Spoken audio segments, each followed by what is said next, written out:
అలానే మిస్సెస్రావు భారత ప్రధానమంత్రి నరేంద్ర మోడీ గారు ఒక తండ్రి లాంటి వాడు. తండ్రి పొజిషన్లో ఆయన కనుక ఉంటే సక్సెస్ అవుతారు అనేటువంటి ఒక కామెంట్ చేస్తూ ఆయన మొండివాడు, ఆయన ఒక పెద్ద కిల్లర్ అని చెప్పి కామెంట్లు చేశారు అమెరికా అధ్యక్షుడు ట్రంప్.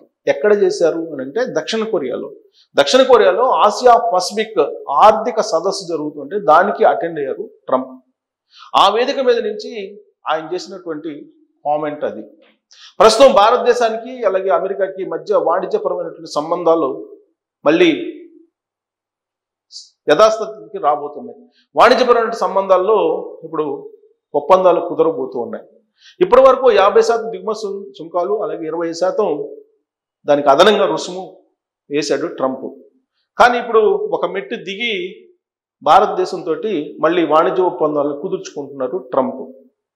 దానికి కారణం ఏంటంటే ఆయన చెప్తున్న దాని ప్రకారం రష్యా నుంచి ఆయిల్ను కొనుగోలు చేయడం ఆపేశారు నరేంద్ర మోడీ గారు అని చెప్పి ఆయన చెప్తున్నారు. అందుకే మళ్ళా వాణిజ్య సంబంధాలని భారతదేశంతో నడపడానికి సిద్ధంగా ఉన్న అమెరికా ఒప్పందాలు కుదురుతున్నాయి అని చెప్పేసి ఆయన దక్షిణ కొరియా నుంచి అనౌన్స్ చేశారు. ఆ సందర్భంగా ఆయన వ్యాఖ్యానిస్తూ ఆయన ఆపరేషన్ సింధూర్ కూడా ప్రస్తావించారు. ఆపరేషన్ సింధూర్లో 7 విమానాలు నేల కొరిగాయి అని చెప్పి చెప్పారు. అంతేకాదు యుద్ధం చేయడానికి ముందు అటు పాకిస్తాన్ ఇటు భారతదేశం రెండు కూడా మేము యుద్ధం చేయబోతున్నాం అని చెప్పి చెప్పారు. ఆ తర్వాత 4 రోజులకి వాళ్లే ఫోన్ చేసి యుద్ధాన్ని ఆపేస్తున్నామని చెప్పి ఫోన్ చేశారు అని చెప్పి ఆయన చెప్తున్నారు. కానీ మొన్నటి వరకు ఏం చెప్పారు? నరేంద్ర మోడీ గారిని నేను భయపెట్టాను, నరేంద్ర మోడీ గారికి వార్నింగ్ ఇచ్చాను, రెసిప్రోకల్ ట్యాక్స్ ఉంటాయి, ట్యాక్సెస్ పెంచుతాను, యుద్ధాన్ని ఆపేయమని చెప్పి అందుకే యుద్ధాన్ని ఆపేశారు. ఆపరేషన్ సింధూర్ ఆపడానికి తానే కారణం అని చెప్పి ట్రంప్ అనేక వేదికల మీద చెప్పారు. దక్షిణ కొరియాలో కూడా అదే చెప్పారు ఇంచుమించు. కాకపోతే యుద్ధం చేసేటప్పుడు యుద్ధం ముగించేటప్పుడు 2 దేశాలు తనకు ఫోన్ చేశాయని చెప్పి చెప్తూ నరేంద్ర మోడీ గారు ఒక తండ్రి లాంటి వాడు, ఆయన ఒక కిల్లర్, ఆయన ఒక మంచి వ్యాపారి, ఆయన ఒక మొండివాడు, ఆయన ఒక తెలివైనటువంటి ప్రధానమంత్రి అని చెప్పి పొగుడుతూ పాకిస్తాన్ ఆర్మీ చీఫ్ మునీర్ చాలా అద్భుతమైన తెలియగలడు అని చెప్పేసి మళ్ళీ వెంటనే ఆ వేదిక మీద పొగడడం జరిగింది. ఇదంతా కూడా ట్రంప్ చేస్తున్నటువంటి జిమ్మిక్స్ భారతదేశం మీద. అయితే అదే రోజు నరేంద్ర మోడీ గారు ఒక సమావేశంలో పార్టిసిపేట్ చేసి బ్లూ విప్లవం రాబోతుంది అని చెప్పారు. జల మార్గాలు పెంచుతున్నాం, ప్రస్తుతం ఉన్నటువంటి 2 జల మార్గాలని 32 జల మార్గాలుగా మేము పెంచబోతున్నాము అని చెప్పి అనౌన్స్ చేశారు. అలాగే నౌకలు తయారు చేసే దాంట్లో కూడా నౌకల్ని తయారు చేయడానికి కూడా ముందుకు వెళ్తున్నాము. ఇప్పటివరకు నౌకల్ని తయారు చేయలేకపోయింది భారతదేశం. ఇప్పుడు నౌకల్ని సొంతగా ఏర్పాటు చేసుకోవడం ద్వారా సముద్ర మార్గం ద్వారా వాణిజ్యాన్ని పెంచుకోబోతున్నాం అని చెప్పి నరేంద్ర మోడీ గారు అనౌన్స్ చేయడం జరిగింది. ఎక్కడ అనౌన్స్ చేశారంటే మారిటైమ్ వీక్ 2025 దాంట్లో పార్టిసిపేట్ చేసి ఆయన భారత్ అలాగే మధ్య ప్రాచ్యం యూరప్ మధ్య ఆర్థిక కారిడార్ ఏర్పడబోతుంది, జల మార్గాలు 2 నుంచి 32కి పెంచుతున్నాము, బ్లూ ఎకానమీని పెంచబోతున్నామని చెప్పి ఆయన అనౌన్స్ చేశారు. భారతదేశం ప్రపంచానికే ఇప్పుడు ఆర్థిక పాఠాలు నేర్పిస్తుంది. ఇప్పుడు బ్లూ ఎకానమీని పెంచడానికి భారతదేశం సిద్ధమైందని చెప్పి చెప్తూ సముద్ర మార్గంలో వాణిజ్యాన్ని పెంచుతున్నామని చెప్పి ఆయన అనౌన్స్ చేశాడు.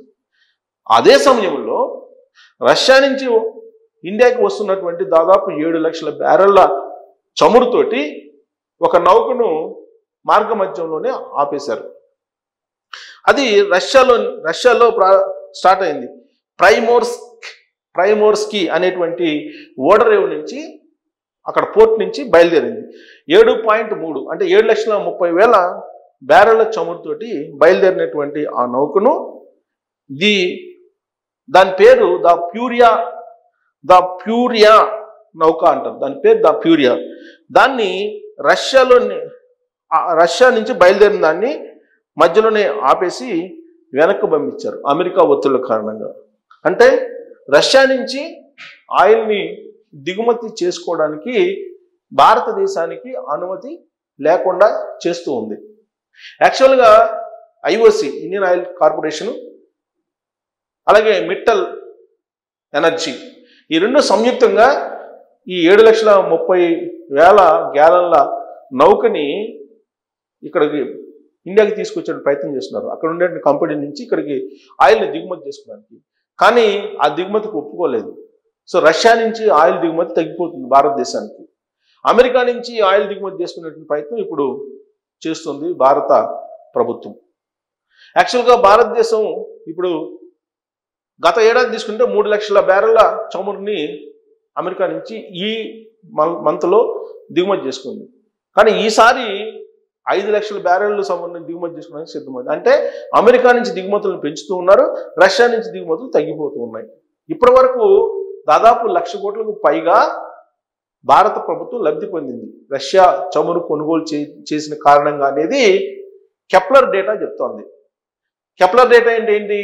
అంతర్జాతీయంగా ముడి చమురు ఎగుమతులు దిగుమతులకు సంబంధించినటువంటి లెక్కలన్నీ వేసేటువంటి సంస్థది కెప్లర్ డేటా అంటారు దాన్ని. దాని ప్రకారం రష్యా దిగుమతులు ఈ మంత్లో తగ్గిపోయాయి, అమెరికా దిగుమతులు పెరుగుతున్నాయి. అందుకే అమెరికా అధ్యక్షుడు ట్రంప్ నరేంద్ర మోడీ గారితో వాణిజ్యపరమైన ఒప్పందాలకి మళ్ళీ పునరుద్ధరించుకోవడానికి ప్రయత్నం చేస్తూ ఉన్నారు. ఈ మధ్యకాలంలో జరిగిన నెగోషియేషన్స్ కానీ, నరేంద్ర మోడీ గారు G7 దేశాలకు వెళ్ళిన సందర్భంగా అమెరికా రమ్మంటే స్కిప్ అవడం కానీ, రీసెంట్గా మలేషియాలో జరిగినటువంటి సమావేశానికి రమ్మంటే స్కిప్ అవడం కానీ, ఇవన్నీ గమనించిన తర్వాత చాలా తెలియగలటువంటి లీడరు నరేంద్ర మోడీ గారు అని చెప్పి ప్రశంసించారు నరేంద్ర మోడీ గారిని. ఎవరు? Trump. At the same time ఆయన ఒక పెద్ద కిల్లర్ అని చెప్పి కూడా ఆరోపణలు చేశారు. ఒక అమెరికా అధ్యక్షుడు, అగ్రరాజ్య అధ్యక్షుడు మరొక దేశానికి సంబంధించినటువంటి అధినేతని ఒక కిల్లర్ అనేటువంటి ఒక పద ప్రయోగం చేయడం అనేది ఇప్పుడు అంతర్జాతీయంగా చర్చ జరుగుతోంది. అందుకే అమెరికా అధ్యక్షుడు ట్రంప్ నరేంద్ర మోడీ గారిని మొండివాడు, ఒక మంచి వ్యాపారి, ఇలాంటి పదాలతోటి సంబోధిస్తూ ఉన్నారు. ఇప్పుడు వాణిజ్యపరమైన సంబంధాలని మళ్ళీ మెరుగుపరుచుకునేటువంటి దిశగా వెళ్తూ ఉన్నారు. నరేంద్ర మోడీ గారిని ప్రశంసించినటువంటి మరుక్షణమే అమెరికా ఆర్మీ చీఫ్ మునీర్ని కూడా ప్రశంసిస్తున్నారు ట్రంప్. ఇది ఒక స్ట్రాటజీ, అంతర్జాతీయంగా ఏర్పాటు చేసినటువంటి స్ట్రాటజీ. సో ఈ క్రమంలో నరేంద్ర మోడీ గారు ఖచ్చితంగా ఆ మారిటైమ్ నుంచి మేము సముద్ర వాణిజ్యాన్ని పెంచబోతున్నాము, అక్కడ క్యారిడార్ని ఏర్పాటు చేస్తున్నాము. ఆ క్యారిడార్ ఏర్పడిన తర్వాత ఖచ్చితంగా జలమార్గాలను 2ని కాస్త 32కి పెంచి నౌకలను కూడా మేము సొంతంగా తయారు చేసుకోగలమని చెప్పి ఒక సందేశం, ఒక ఆదేశం, సంకేతాలు అంతర్జాతీయ సమాజానికి నరేంద్ర మోడీ గారు సేమ్ అదే సమయంలో ఇచ్చారు. అంటే ఈ ప్రకటన విన్న తర్వాత మరి ట్రంప్ నరేంద్ర మోడీ గారి గురించి ఆయన ఒక కిల్లర్ అని చెప్పేసి అన్నారా, లేదా యథాలాపంగా అన్నారా లేదని మీద మీరు కామెంట్ చేయొచ్చు. Thank you.